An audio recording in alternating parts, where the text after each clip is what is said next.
성 베드로 예수의 그림자, 인류의 반석이 되다. 안녕하세요. 오늘은 기독교 역사상 가장 중요한 인물이자 카톨릭 교회의 초대 교황, 성 베드로에 대해 이야기하려 합니다. 그는 어떻게 보잘것없는 어부에서 예수의 수제자가 되었고, 어떤 이유로 자신의 스승을 3번 부인했을까요? 그의 극적인 삶의 전환점과 충격적인 실수, 그리고 인류를 구원한 위대한 업적들을 함께 살펴보겠습니다. 베드로는 본래 시몬이라는 이름을 가진 갈릴리 바다의 평범한 어부였다. 그는 성격이 급하고 거칠었으며 배움이 부족했다. 그는 어느 날 밤새도록 그물을 던졌지만 아무것도 잡지 못하고 절망에 빠져 있었다. 그때 예수님이 그에게 다가와 깊은 곳에 가서 그물을 내려라고 말씀하셨다. 시몬은 예수님의 말씀에 순종했고 그물이 찢어질 정도로 엄청난 물고기를 잡았다. 이 기적은 그의 인생에서 가장 중요한 전환점이었고, 그는 모든 것을 버리고 예수님을 따르기로 결심했다.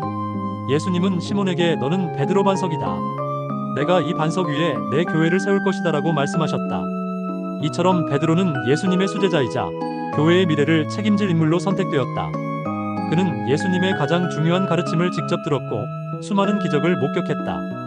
그는 예수님이 십자가에 못 박히시기 전 주님을 위해 내 목숨이라도 버리겠습니다 라고 맹세할 정도로 예수님을 향한 뜨거운 믿음을 가지고 있었다. 하지만 그의 삶은 영광뿐만 아니라 스승을 배신한 비겁함이라는 그림자를 가지고 있었다. 예수님이 로마 병사들에게 체포되었을 때 베드로는 예수님의 말씀대로 3번이나 나는 저 사람을 알지 못한다고 부인했다. 그는 비겁하게 도망쳤고 예수님이 십자가에 못 박혀 돌아가시는 것을 지켜만 보았다. 이 사건은 그의 삶에서 가장 충격적이고 자극적인 에피소드다. 그는 자신의 나약함과 비겁함에 절망했고 밤새도록 눈물을 흘렸다. 하지만 예수님은 부활하신 후 베드로를 찾아와 내 양을 먹이라고 말씀하셨다. 이 말씀은 베드로에게 나를 배신한 너를 용서하고 다시금 내 교회를 맡기겠다는 의미였다. 예수님의 용서는 베드로에게 깊은 감동을 주었고 그는 자신의 모든 죄를 회개하고 새로운 삶을 시작했다.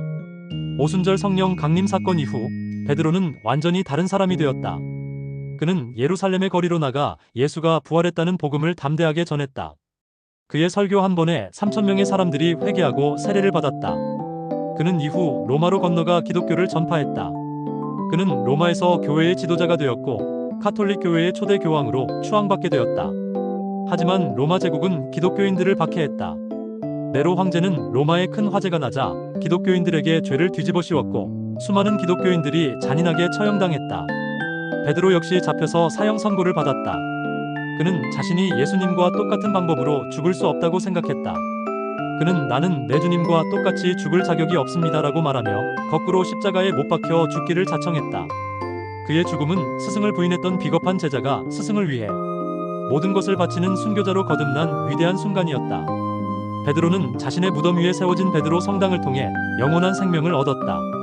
그의 삶은 인간의 나약함이 어떻게 신의 은총을 통해 구원받을 수 있는지를 보여주는 증거다. 그의 이야기는 모든 인간은 실수하고 죄를 짓지만 진심으로 회개하면 용서받을 수 있다는 깊은 메시지를 전달한다.